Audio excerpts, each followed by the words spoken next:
Hi,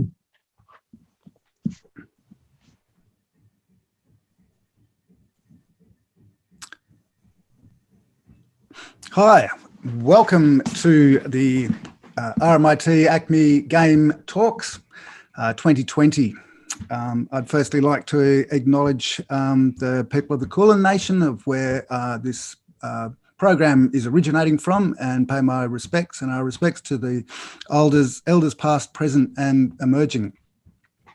It is my absolute pleasure tonight to explore the ideas and influences and games of Cecile Richard. Welcome, Cecile. Hello, I'm Cecile, and I'm a graphic designer / zine maker / comics artist / tiny game designer in Melbourne. My body of work usually kind of revolves around the recurring themes of connection, memories and belonging. And yeah, it's really sort of interesting range of material that you've created. And so it's great to have you here, and we can talk about like some of your ideas and background. And so you've got quite an interesting background. So whereabouts have you come from, and like where did you grow up and stuff? Yeah, that's it's always a trick question for me. But to put it simply, I was born in Paris in France, and I grew up kind of around the world because of my dad. So like that was my childhood. And then I went to graphic design school after graduating high school, and that was in Switzerland, and I stayed there for a little bit. And then I moved to Melbourne 2 years ago, 2 years and a half ago. Right, so you're really new to Melbourne, even though you sound like you've been here since you were born. That's really, really fascinating, I think. What's your your earliest memory of video games? Like, where did you come from in terms of that? It's kind of funny because I feel like there's like two like different kinds of games that I've played ever since I was a kid, and they're like, each of them are associated with like my two parents. So like on one side, I've got my mum who bought me and my older brother a Game Boy, and she was like, you can have some video games, but only if they're in Japanese, because I want you to learn how to, like read and write and stuff, and, stay fluent in it. And we were like, oh, okay. And so I played a lot of Pokemon and Hamtaro games when I was a kid on my Game Boy. And on the other hand, my dad, he worked at Microsoft when I was a kid, and which is really funny when I think about it now. But anyway, so he would like always be on the computer, and he would like introduce us to all these like Microsoft games, like Flight Simulator and all that stuff, and it was always in English, so I kind of didn't understand back then, but which kind of added that layer of mystique to the whole thing.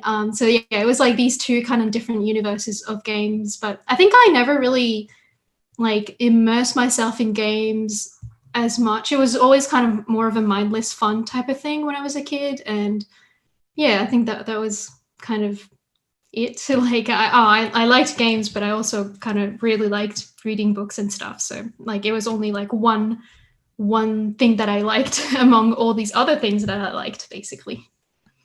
I've got to say, I realised I've neglected to introduce myself. I'm actually Vincent Campbell, and I work at ACMI, and I work in ACMI education, and my particular interest is in how video games are fantastic for education, lots of different education reasons. And just hearing that, you're getting, I won't say forced, encouraged to learn a language through video games is such a, well, it's quite a clever thing, I think, because it's really something that you don't have to think about. You just have it coming upon you. Yeah, no, that's great. So in terms of expressing yourself, what did you start out doing? I think I was always someone who liked to draw. Like ever since I was like a baby, I was just like one of those people who are like, oh, I always had a crayon in my hands and stuff, which is kind of true. But I think like honestly, in a more like this is kind of also like mindless fun type of stuff, and I feel like it's only in my later teens and early 20s that I really started having a really like intense interest in making comics and creating zines and all that stuff. Really it coincided with me posting my work on the internet, and that kind of like way of sharing my work with other people. And that's when it became more of an intentional thing that I kind of like wanted to do beyond, the fun that it brought me, basically. And yeah, it's like a lot of getting into watching films and enjoying like works made by other people kind of like became like more of an inspiration rather than just consuming things for the sake of it. So right, so you're much more of like an illustrator, artist, visual artist in that sense. So what started getting you into the whole video game scene thing? Like where were you when this happened? It's really funny. I kind of feel like I stumbled into making games, or like just games in general. Like I didn't really go to school for it. Sorry, RMIT, I didn't go to you. And and honestly, like I think my first indie game that I played was Sword and Sorcery by Capybara, and I was like 17 probably when I played that. So like I feel like I'm a pretty late bloomer when it comes to that sort of like indie game stuff. But I remember falling in love with the art of like Sword and Sorcery and all other like indie games that are really beautiful in that way. And I think it first started being like an interest, like, or like, yet another type of media that I could like get inspiration from to make my art and stuff. And even like having a more of an interest in storytelling in particular.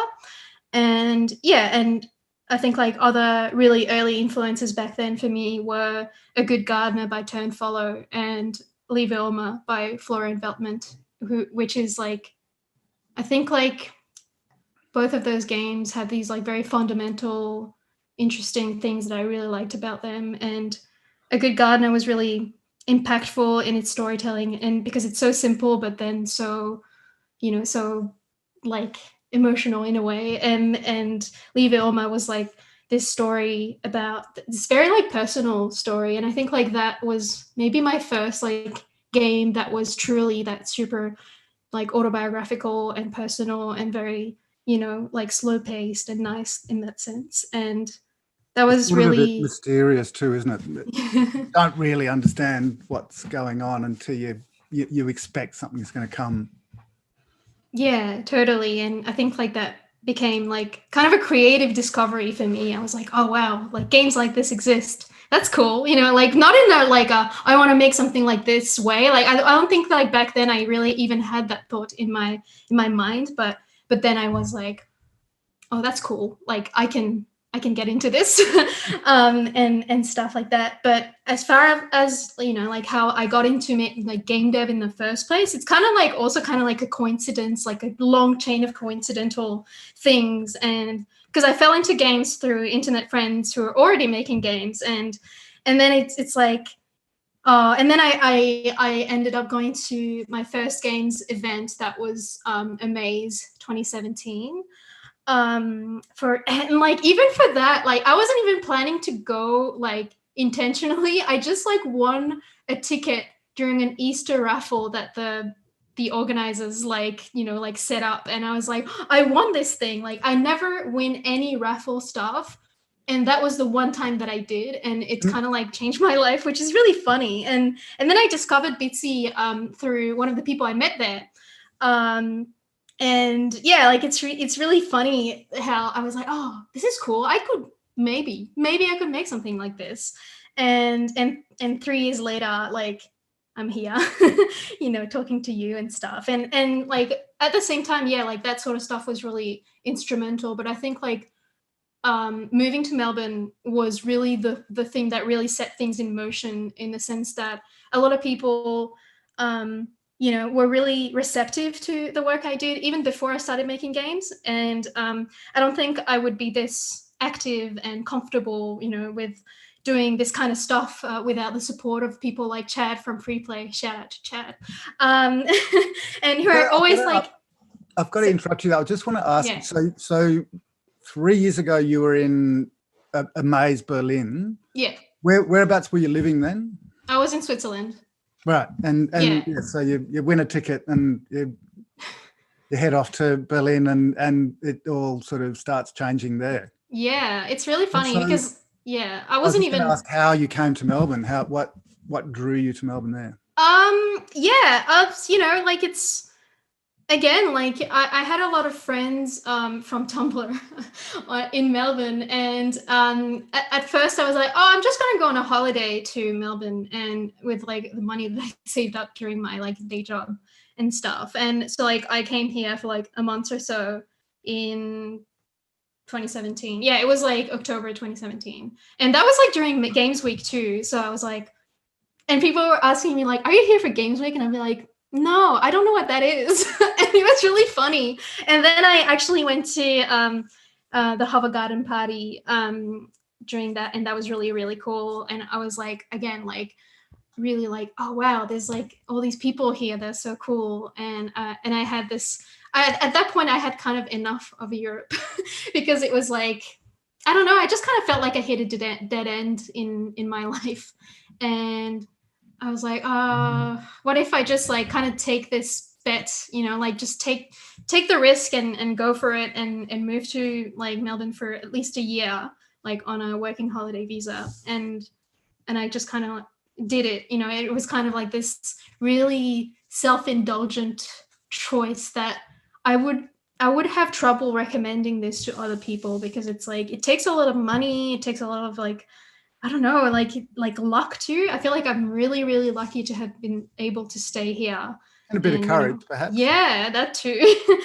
So it's like, I don't know. I feel like I would really like have difficulties being like, yeah, you should do this. We should all do this, because it's not easy. And, like, I think like I'm only still here because of all the people I've met ever since too. So yeah, just on that point. So was it Hova Garden you met Andrew Gleason, your current partner? No, it wasn't. No? Okay. No. I met Andy only after I moved here. It was in 2018, and yeah, we met at Bar Escape, and the rest is history. And he encouraged you meeting him began Touch Melbourne, the game. Yes.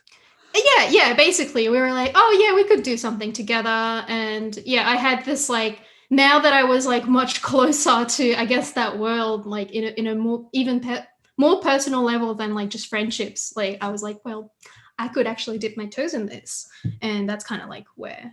Well, yeah, well, let's show a short section of Touch Melbourne so people can get a feel for an early game.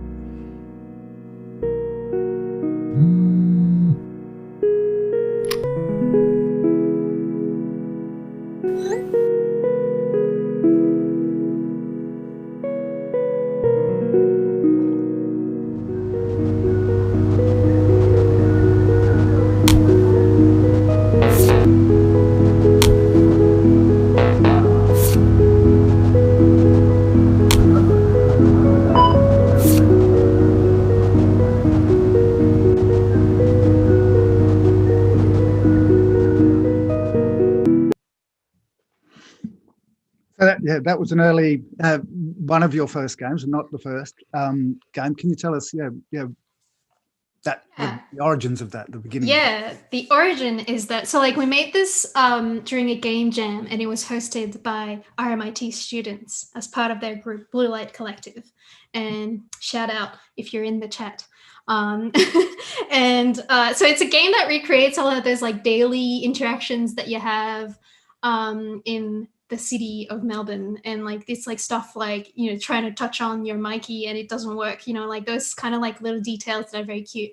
And it's like and the art style of it is all by me. The art is all by me, and we had this idea of making, we could make this like interactive comic type of game, and it wouldn't take too long to make, because I have experience making this sort of art, and it's like keeping it simple and fun and lovely, and and it was really funny, because we kind of made that really early into a relationship, and I think like a lot of that feeling of like that wide-eyed butterflies, like feeling kind of like transpires into like the aesthetics of the games and the music also, and like, you know, that entire like short experience that is Melbourne. And I think it's got that fantastic irony that Touch Melbourne is what you don't do at the moment. Yeah, it's really funny. It's like, oh man, remember touching Melbourne? So well, let's actually talk about your very first game, Novena. You made in Bitsy. Do you want to tell us a little bit about Bitsy? Yeah. So like Bitsy, for the uninitiated, Bitsy is a tiny engine to make tiny games and worlds and everything. And the editor is browser based, and so are the games. So like it's all kind of like stuff that you can it's very easily accessible and like intuitive in its design and stuff. So anyone can kind of pick it up and make games with that. Like what you see on the screen right now is my working files for Star Pulse, on which we'll talk about later. And yeah, I discovered Bitsy through my friend Mark Monica, also known as Candle, shout out, who was experimenting with it. And I was like, oh, that's cool. That's so simple. And I really felt like this was really what I needed back then, because it was like very accessible, but also I was hitting a little bit of a slump during my illustration like years. And I was like, oh, I don't know. And this is not really, I want to do something new. And this was like something new. And I was like, oh, wow, so cool. And it kind of felt like this natural extension of my already existing work, which is like another super new, exciting way for me to expressing myself. And the interactivity was obviously like something that I really was drawn to. But I think like what really sold me was seeing the text effects. I was like, oh, that's so cool. Let's do this. The ocean, when it speaks, having the words that flow like an ocean, is just wonderful. I think one of the comments that I saw about it was, oh, wow, it's so cool, you can play a poem. And so yeah, you were it's a poem. It's a poem game. Yeah. What sort of, like, you're very much into storytelling and narrative, like that really the big link for you? Was that like what offered you that sort of opportunity to hook into making a game you could tell a story? Yeah, I think like that really is like the gist of it. Really was that I really wanted to tell stories in a way that is effective and, you know, like, and interesting, I guess. And a game is very much like, comics are kind of similar in the sense that you kind of like use all these different skills and put them together, and that becomes one thing. And games are kind of like the sublimation of that in a way. And I think like that's really super interesting. And yeah, I described Novena as a playable poem because, I mean, that's what it is, honestly. Like, that's probably the easiest way to describe it. And so, and Bitsy has week-long game jams. That's where that came about. Yeah. It's like every month we vote on a theme, and Novena was made as the theme for the monthly Bitsy Jam, organized by the community. And the theme was ocean, and I was really like, I really like that theme because it really spoke to me, and I just really like the ocean. I mean, as a concept, as like a symbolism, and like as a personal thing, my personal relationship with it is quite interesting too. I don't know. So yeah, I kind of wanted to make a game about that in a way that featured that intriguing thing that I like about. Yeah. The poem itself is beautiful, and it's very sort of quite deep, and no pun intended. But yeah, it flows very nicely, and it's sort of got a tide about it in itself. It's highly recommended, and down below you'll find the links to Cecile's games. And just let's sort of move on to Continental Drift. Now, can you tell us a bit about the next game, Continental Drift, that you made, and itself, the way it was sort of talking about you? So Continental Drift is, I always say, semi-autobiographical game, so I can get away with some things. And it's a game about moving and identity. And throughout the game, you're stuck in the one room, which kind of keeps shifting and changing, and you can only be a spectator of it, and you can't really only get out of that room until the very end of the game. And I think like this is very much a game about finally making a choice for yourself instead of being dictated what you should do, whatever. And I think this is kind of ironic considering that mechanically there's no choice at all in the game. It's like, no, actually you're like stuck in there. You know, like, and that's kind of what it's about. And yeah, like the writing process for the game was kind of hard, actually. It was like my direct follow-up to Novena, and Novena was really popular. I mean, like it got pretty popular on itch, and a lot of people really liked it. So I was like really on, like I put myself under a lot of pressure for it, and I struggled a lot with the tone at the beginning, and then it kind of all fell into place when I changed the pronouns.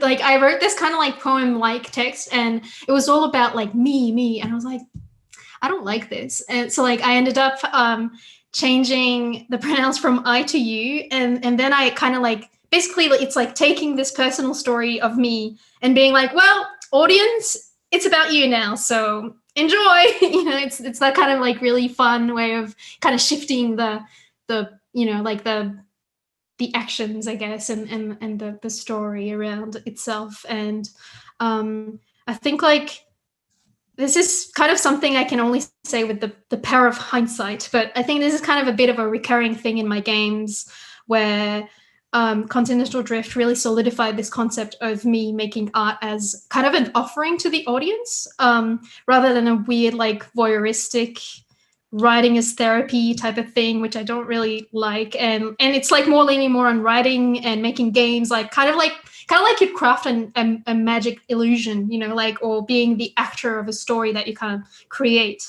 And it's kind of more in order to translate a feeling or a theme rather than just like push a boring story about me to the audience, which I think is kind of, you know, I find that very boring. And I'd rather kind of like leave space for the audience to project themselves, and which in kind of like in terms allow them to feel what they want and engage with work in a more like active and specific way, and which I think kind of goes hand in hand with the interactivity of games themselves. And yeah.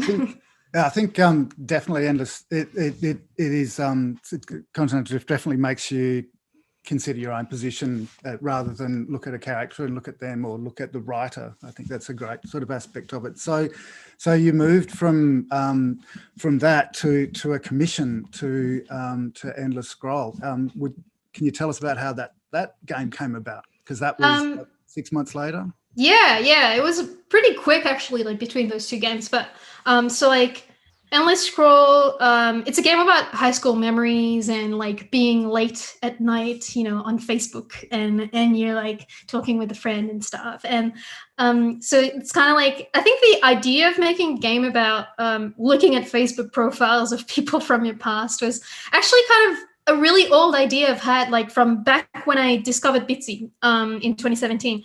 And for whatever reason, I didn't really end up making that game back then, and instead I kind of like let it simmer in the back of my mind for like many years. And so the game was commissioned by the literary journal VoiceWorks, and my editor for this project was Rory Green. Shout out to Rory Green, who I had previously met during the National Young Writers Festival in 2018 Newcastle.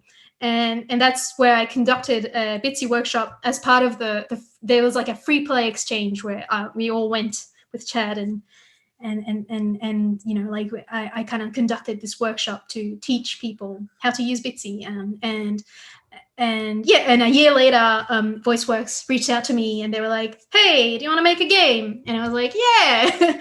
and I decided to use that old idea, the Facebook game idea. And that's kind of how the game was made, conceptualized. And making this game was really radically different as an experience to when I made Continental Drift, because I had the help of like a really powerful and talented editor who I had a lot of trust in, and it felt really good to have someone tell me what part I should cut and rewrite, and like all that stuff. And I think that's a really important and valuable skill to have, but that you can really only learn through experience and the willingness to put yourself through that vulnerable position of someone looking through like your early, kind of embarrassing drafts and telling you this could be better, or like, I know you can make this better, and having that like trust between, the people you work with who tell you, like they're not out to get you. they're here to help you. So, it's a good thing to,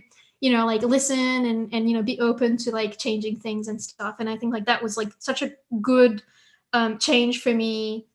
And I feel like I became a better writer as a result. And I'm really proud of the work that I made on Endless Scroll because of this. So yeah, the design process of that, what were the sort of influences in designing that game?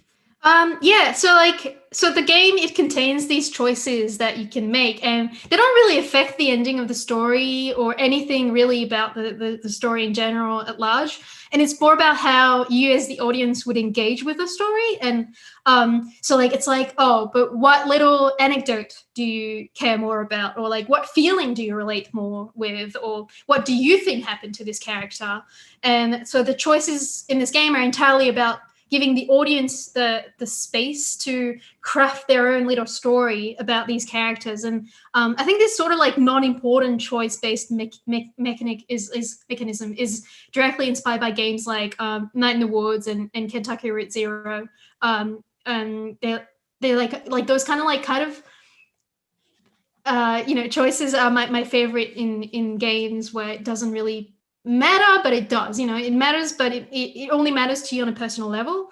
And I don't really care that much for those like important like life or death choices in games that like if you do this you get the bad ending, that sort of thing. Like I think it makes me really hyper aware of the fact that I'm just playing a game, and I feel like I overthink it and I try to min-max it. And instead of like just going through a natural like decision and it's just like, oh my god, what am I going to do? And it's like, especially if there's like moral judgment in the choices, I feel like it makes me feel a little bit uncomfortable in a way, and it kind of feels a little bit cheap to me. And it kind of brings into question like, do you even really have any choice in a game when everything's pre-programmed anyway? Like it's that kind of like tension, I guess, about choices that I think is interesting, but I think I don't really care for that sort of important choices. And personally, I don't want to be judgmental of my audience in my games or like chastise them for making one choice over the other. And I don't know, it's just not what I make games for. And yeah, so I think like right, yeah. So it's very much about the interactive narrative. And exploring the narrative at your own pace and in your own way. Yeah. Unlike where you're forced to make that moral judgment. Like I think I mentioned BioShock is one, but there's plenty of other games like that, for example. So let's come to your most recent game that you've finished, Under a Star Called Sun, which is a wonderful sci-fi game, your first foray into sci-fi game making. Please, tell us how this game came about. So Under a Star Called Sun is my newest game, and it's a sci-fi Bitsy game it's about grief, and it's about holding on to fading memories and carrying the world on your shoulders. And so this one was commissioned by the literary magazine Liminal. Shout out to Liminal for their series of commissioned work, and the theme was glitch. And that was released during the Emerging Writers Festival this year. And similarly to VoiceWorks, they reached out to me asking if I could make a game for them. And at that point, I kind of already had a bit of an idea for a game in my brain. So I was like, yeah, all right, let's do this. Yeah. Let's say a little portion of the game, a little bit of a teaser for people to go and get playing it.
So firstly, where did the music come from for this game? Came from my brain. So I made the music myself, which is kind of a first experience for me. So I use this online music tool called Beepbox, which I kind of always describe as the Bitsy of music because it's got this very visual, like intuitive interface. And yeah, so I don't really have a musical education or background. Like I just listen to music a lot, which I don't think counts. So yeah, which is funny, but yeah, I decided to play around with Beatbox and see if I could get away with kind of making a track for my game, because that would involve not having to get rights for a track that exists already, and also it was kind of like I was kind of getting into music making, and I was like, oh, this is kind of cool. I want to like experiment with that. And yeah, the process kind of was super organic in a way. I was just like adding little sounds and being like, oh, that sounds pretty good, that sounds all right, and making it sound like a specific mood basically that I wanted for the game. Well, to think about a game as a whole, you know, having audio as a key part of it, that definitely makes it feel like a very, very well-rounded game. Tell us, please, about the other influences or influences that came about for Understar called Sun. Yeah, there's like a lot of them, honestly. And I think like, so I made this game primarily, I kind of decided I wanted to make for this friend of mine who passed away last year. And I decided it would be a sci-fi game. I was just like, yeah, I'm gonna make a sci-fi game for this person. And so this is kind of, it is a game about grief, but it's not so much about processing grief because I've already done that, but it's more about the process of grief, if that makes sense. And to kind of call back to what I said about giving space to the audience to put a bit of themselves in, you know, like when engaging with my work. You know, I kind of decided to put this really personal and specific story into the super heavily coded, you know, like genre that is sci-fi, which gives kind of the audience an anchoring point of familiar aesthetics and tropes, and from which they can kind of eagerly accept, you know, the more personal and specific aspects of a story, hopefully, and to kind of answer the core question of why would I make this game? You know, it's like it's just kind of this message I'm sending out to someone who probably will never read it, and it's not really catharsis, but it's a little bit more than that. You know, it's like it's more than that, and I think another, you know, thing that kind of affected the development of the game is, you know, being on lockdown. And you know, because isolation is kind of ever present in this game, where you're kind of walking around in an empty spaceship and you're kind of alone, and you know, the spaceship can't ever go back to where it came from. And I think also the figure of Atlas is kind of related to this concept of lockdown, isolation, and it feels like almost like a subconscious callback to Novena, the ocean in Novena. You know, the feeling of carrying a lot of weight, everyone's struggle, you know, and not having an outlet for it really. So that was like the thematic, I guess, like and circumstantial inspiration for, you know, the game, and then like more specifically for other people's work that inspired me for this. I've got some my visual inspiration for this. I've posted this on Twitter as well, but they're mainly the game Tacoma by Fulbright and this theatre adaptation of Solaris that I went to see at the Mount House in Melbourne last year.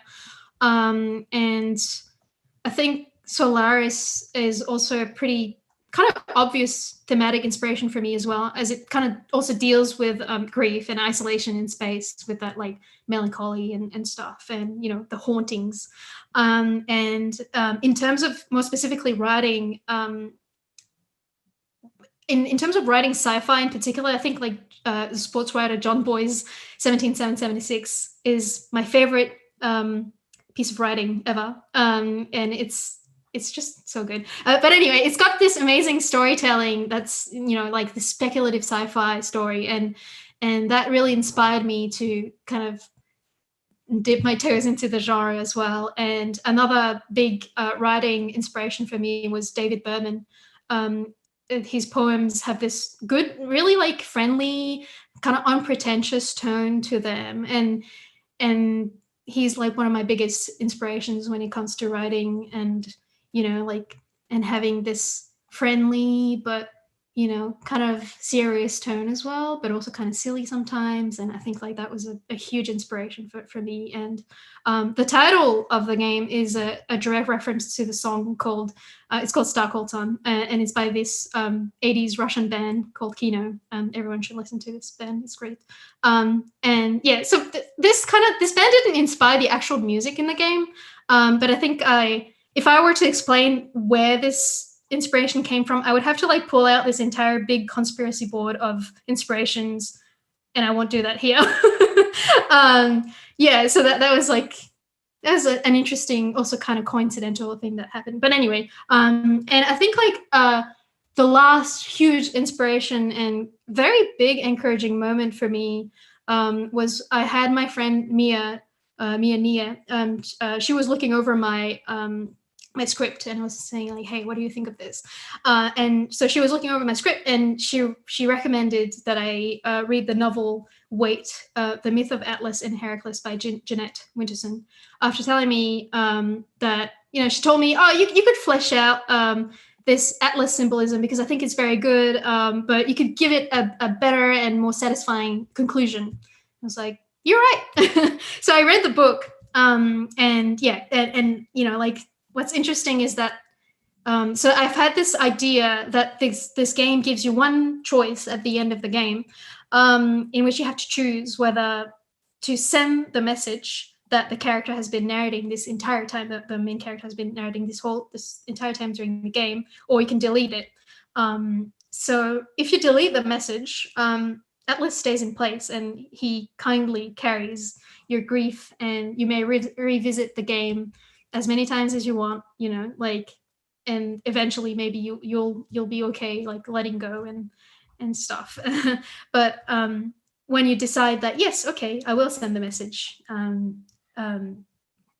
Atlas kind of like, shifts the weight off from his shoulders, and he walks away free from this weight. And so in the novel Wait, Jeanette Winterson kind of retells the story of Atlas in her own way, and she decides, I don't want the story to end like all the other retellings of the myth. I want to tell it again.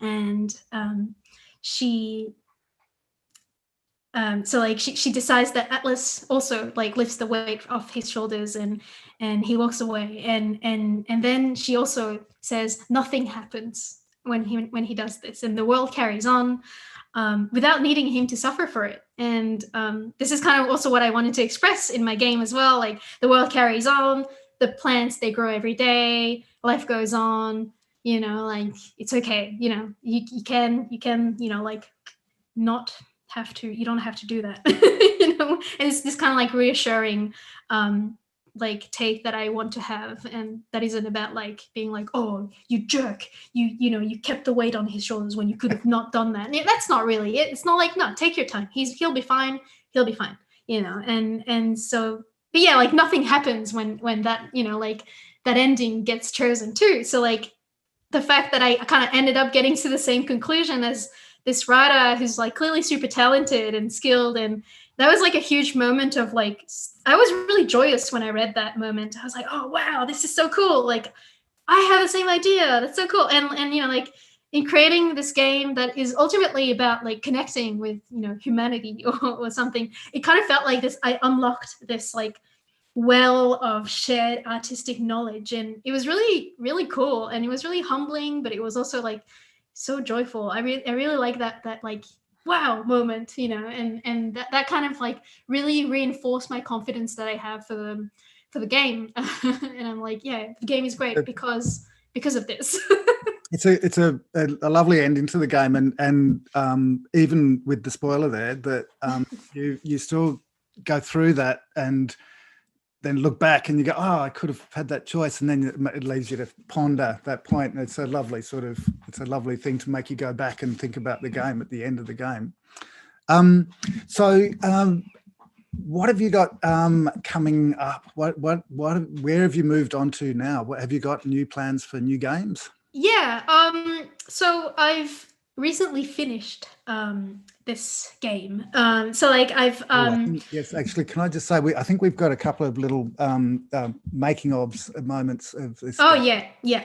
We can put up on screen. That there's Yeah, you can see the bit little. of how Cecile like does some storyboarding there. And Yeah, I work a lot on pen and paper because I'm old. I think it just feels better in a way. I don't know why, but anyway, yeah. So I'm working on this new Bitsy game, which is a collaboration between me and the Melbourne punk band Cable Ties.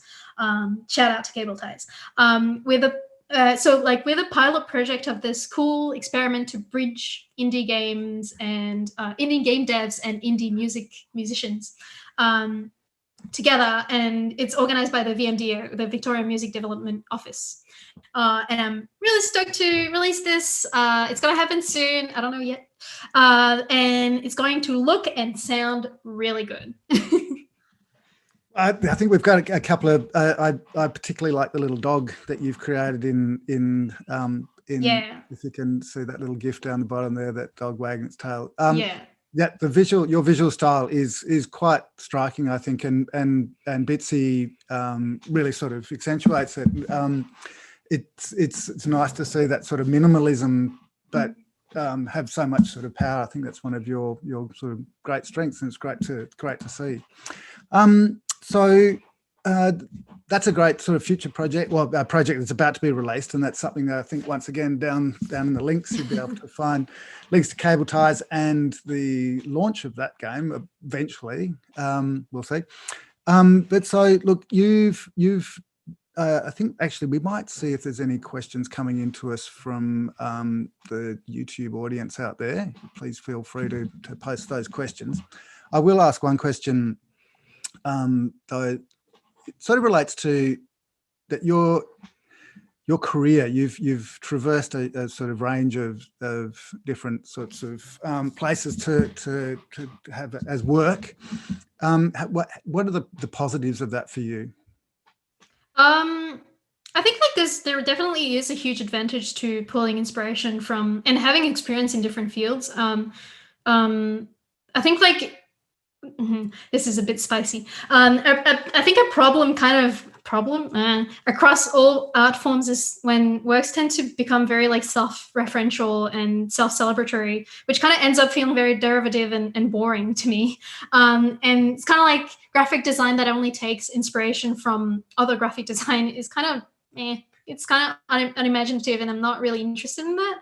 And it's kind of games inspired by other games are kind of similarly, I'm like, this could be so much more, and I think it's kind of, it's entertaining, but I don't think they make my brain expand, which is kind of like, I think like to each their own, like people can just, interact with media however they want, whatever they want, that's fine.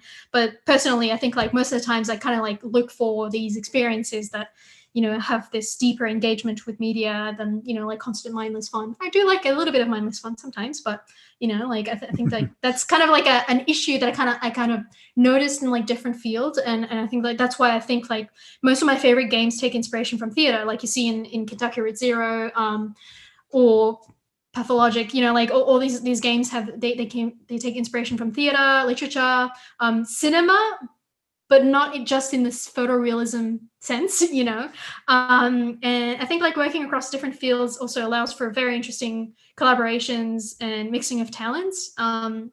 And because I stand at this weird intersection of games, art, and literature, I think it's really good. And it really feels like we're making this stuff that is kind of unique to us and a good, like a good time capsule, I guess, for like what we're living and our experiences. And I think like there's been more and more of this stuff in Australia, thanks to, like, as I previously mentioned, free play, the liminal voice works, or like the lifted brow, and like all these people are just doing amazing stuff. And I think we're really lucky to have these like, people out there. And I think the more diverse people start making, art and games, and, like, the better. Yeah. Well, on that very note, we've got a bunch of questions here, but on that particular note, your top tip for short form writers. Oh, whoa, that's a strong, oh my God, I don't know. I think honestly, for any writing, the best thing you can do probably to learn how to write better is to read more. Which kind of, I feel like people will hate me for saying this, but it kind of is true. Where I feel like the more I read, the more I'm like, oh, I can make something like this, or like, oh, that's such an interesting way to put this, you know, like, so like I think like that's a good one. But also I think for short form in particular, I think don't think too hard about it. Just write and edit later, you know, like basically. And yeah, I think like it's also good to, especially for making, you know, Bitsy games in particular, like you kind of want to have this like storyboard or like big outline of what you want to make and what are the most important things that you want to express. Just write those down and keep to them and it will be fine. Well, that's great that you mentioned that for the storyboarding for Bitsy, because we've got the top 3 tips for Bitsy beginners. Don't think too hard. Again, make your head empty. Just kidding. I think like it doesn't have to be perfect. And also like, you know, try to think, especially for pixel art and stuff, you know, like try not to think too hard about the details. Try to have like a like distill everything into its essence, basically, especially when it comes to art, because you've got such a limited like palette and limited canvas. You kind of want to focus on what's important and expressing that sort of stuff. So like top 3, I don't know. Yeah, that's so like, okay. I think because in fact the next question sort of like opens that up a little bit more. It says, how do you approach sort of double barrel question, but it's part of the same thing. How do you approach the writing process for your games? Do you write out the script word for word or see where it takes you during the game development process? It's a mix of the two. It kind of also depends who I'm working with, kind of. I will try to, it's kind of like a ping pong type of like developing that I do, where I'll write a rough outline, maybe do a little bit of a storyboard like you've seen on the image before. I'll try to do that, and then I'll start maybe building a little bit of a prototype, and then seeing how it all plays. And I don't really put any dialogue in there until kind of the end, pretty much, because I kind of want to know how everything kind of falls together, and I'll tweak the script as I go as well. So it's kind of always like I'm always kind of, those two aspects are always talking to each other in a way. And I think like that sort of, it's got this kind of organic development process, which works for me. Okay, yeah, that's great. Another question here is Bitsy is often pitched as an accessible starting point for game making or games making. Has this image affected how people respond to your work, do you think? Oh, wow. Okay, that's an interesting one. I don't know, actually. I feel like it's interesting because I feel like most people who are already familiar with Bitsy, they have like expectations of my work and Bitsy games in general that are like, you know, they are kind of do expect to have like these different experiences to like playing. I won't say a normal game, but like, you know, like maybe something made in another engine or something. They will have this expectation. Oh yeah, it's going to be something kind of maybe weird, maybe artsy, definitely short. You know, like so I think it's kind of like those fine tunings of expectations, and I think like whenever I have like negative comments or like, you know, like that sort of stuff, it's usually someone who doesn't get it, like not in a way that is like you don't get art, you know, like not like that. It's just that it's more about how they have these expectations. Maybe these are people who are maybe engage with games more as a product, you know, and so they will have these expectations of games that, or the standard, you know, that I don't really operate on. Like I don't really operate within those like standards of selling a game. So like maybe they'll be like a little bit like, what's going on here, you know, like maybe a little bit confused, which is really funny to me because I'm like, oh, if only like, you know, like I don't work that way, you know, like that way. That's really fascinating that you say that, because the next question, I think this really does lead into the next question, and I think it's the last question that we're going to have time for. But your games are so artistic as a primary impulse. If the economy was removed as an issue, sorry, I'll read that again. If the economy was removed as an issue through funding or whatever, would that change your dev approach? Will your games be coming to mobile? Oh, wow. I haven't thought about that. The economy. I don't know. Maybe, like, I think like mobile games. Oh, God, I don't Bitsy know. doesn't do mobile, does it? Bitsy does mobile, actually. You Okay. can actually swipe the things on it. So I kind of already do in a way, but I don't really think about mobile like experiences in particular. I think it's like, I feel like most people who play Bitsy games just play it on computer.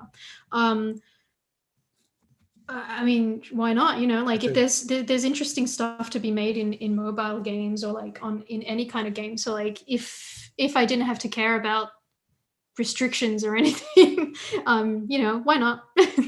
I think I've actually left out another question that I think relates here a little bit, but we'll try and quickly approach it. Cinematic is used for big budget games, but many small games like Cecile's feel quite cinematic in approach, with perspective and scenes. Does Cecile think of their work in relation to cinema or non-game media? Yeah, absolutely. I think like there definitely are some. I even call my my scenes, like I just call them scenes or shots, which I think is very much like the influence of cinema and all that stuff. And it feels like, yeah, okay, it is like very like lo-fi. It doesn't use those like all those polygons, like that sort of stuff. Like I'm not interested. I mean, I'm not interested in that. I don't have the skill for that. Whatever. I think like cinematic qualities are more about art direction than it is about like its photorealism. And I think, yeah, like it definitely works in that like register, like it. Yep. Well, look, I think we're going to have to wrap it up there. We've covered a lot of ground, and it's really fantastic to go through all the different aspects of your work. And I really look forward to the future work.